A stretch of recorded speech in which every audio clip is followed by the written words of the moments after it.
Buddha says, you are nothing but the mind, which is a pretty big statement. If it is true, then most people are in big trouble because they are nothing but their minds. If mind is the ultimate reality, if it is the beginning, the middle, and the end, if there is nothing above and beyond the mind, then who are you? What is your body? Buddha is not making any exception here. He's not saying everything you think is your mind. He's saying everything you are is your mind. He's saying mind precedes all mental activities.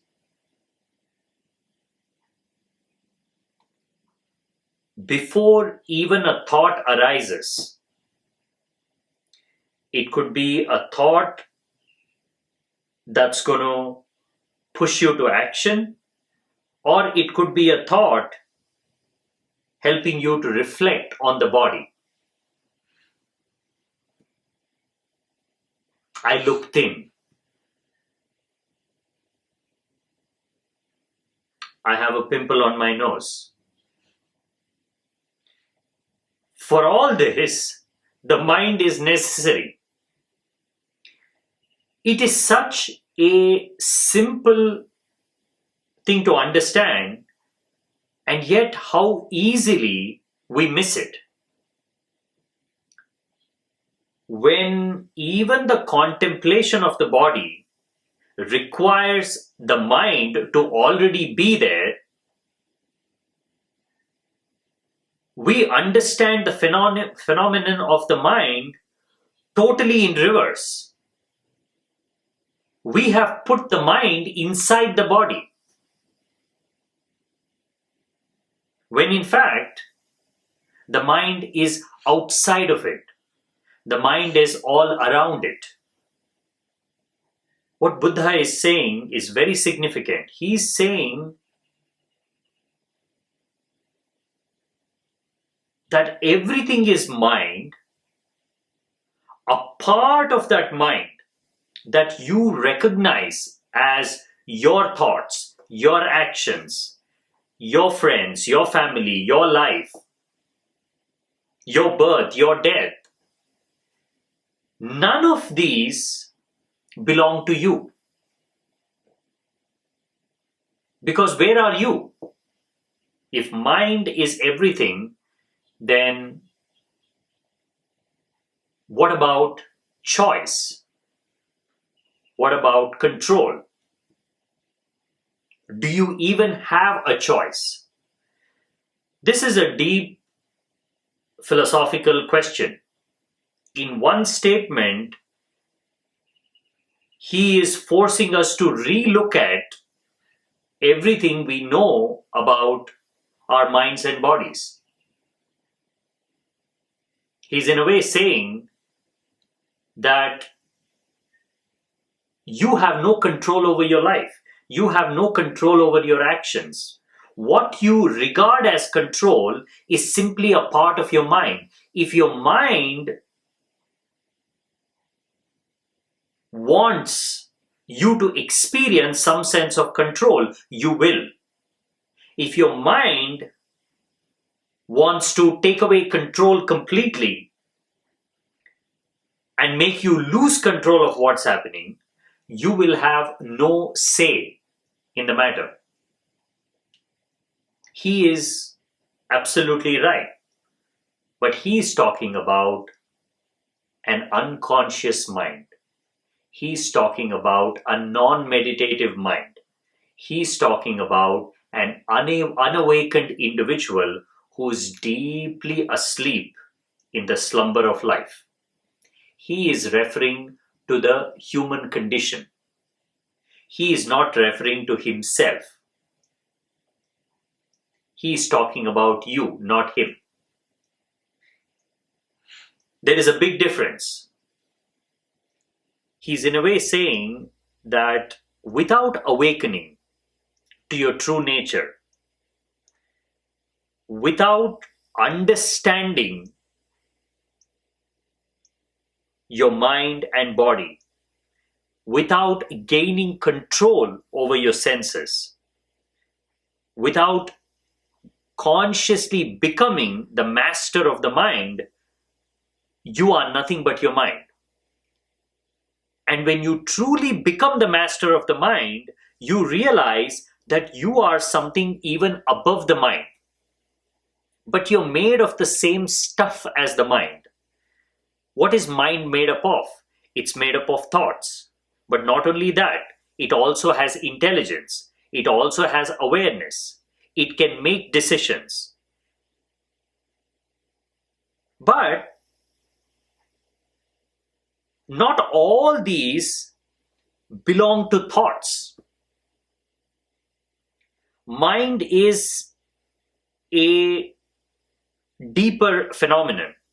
Mind is not just the collection of thoughts. Mind is not just the contents of a cup. It is also the cup. Intelligence, awareness, and aliveness belongs to the cup. Thoughts are simply your experiences. It is the cup, the size of the cup, the shape of the cup that determines the level of freedom the contents have. It is the cup that determines the quality of your life, not just the content. And a cup which is emptied of all its contents is the pure you. Only when you become that pure self, when you realize the true nature of your being, you are beyond the control of the mind. Because now, for the first time, you know the controlling faculties. You know that there is intelligence and awareness that is above and beyond the mind. But when he says everything you are is the mind, he's referring to the very realm in which you live.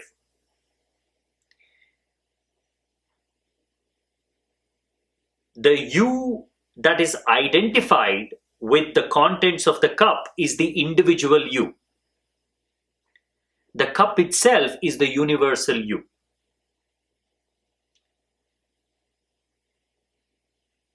Where do you start searching for yourself? Where do you begin your inquiry? If everything you are is the mind, then you have to start by understanding that part of you which is not the mind. There is only one part of you which is not the mind. That is the present moment and your awareness of it. Because mind is a phenomenon. Although Buddha says you are nothing but your mind, there is an assumption there. That is, mind requires time to exist. Mind cannot just exist in the here and now. Because it's a phenomenon. A phenomenon requires space to move. It has to move from the past to the future. Your thoughts cannot occupy the present moment. As far as your thoughts are concerned, the present moment is so fleeting, so narrow, that it can only pass through it. It cannot be there. An awakened one is someone who has made it his business, made it his work, his life's effort to be in the present moment. And only he can say, I am. You cannot say that. When you say you are, it is simply your mind saying it. That is why you don't know who you are. That is why you are something else in the morning, something else in the afternoon, and something else in the evening. Depending on the environment, depending on your conditioning, depending on your mood, you are something. You're one thing or the other. That is why you can never pinpoint and say, this is who I am. Why can't you say that? Because it's your mind. Your mind has no identity of its own. It picks up the identity of the thoughts that it is entertaining. While the pure mind is the very cup, which is intelligent, which is alive, which is conscious, your mind is intermixed with thoughts. So its identity is always muddled. Its true identity is lost. It has picked up a false identity, an illusion. What is that illusion? The illusion of form, the illusion of change, the illusion of birth, the illusion of death. See, to be able to understand a man like Buddha, you have to be brutally honest with yourself. And you have to understand that here is a man who is not using words lightly.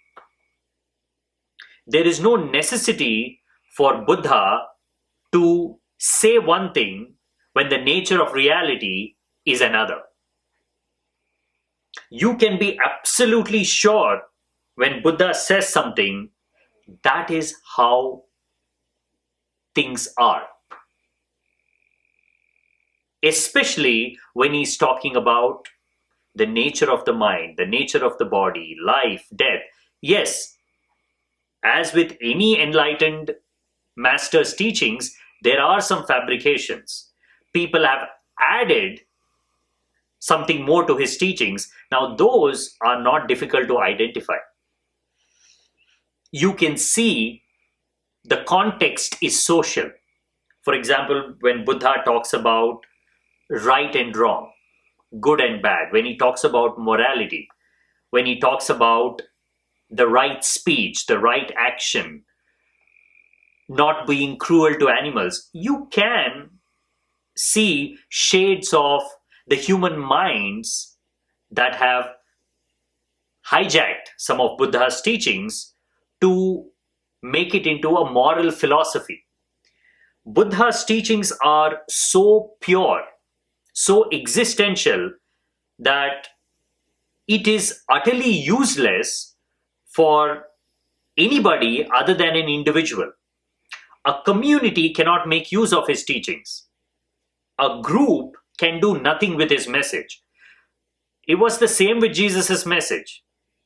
It was the same with Moses' message. If you go deeper into their true teachings, only an individual can hear, interpret, understand, and use those teachings. When a community tries to interpret it, it has to manipulate it. It has to add something more. In those moments, yes, you can be a little skeptical and you can question and argue. But when Buddha is talking about all those things and individual experiences inside him, there is no doubting the truth of his words. That is why he is the awakened one. We recognize him as the awakened one because those words have stayed true for the past 2,500 years.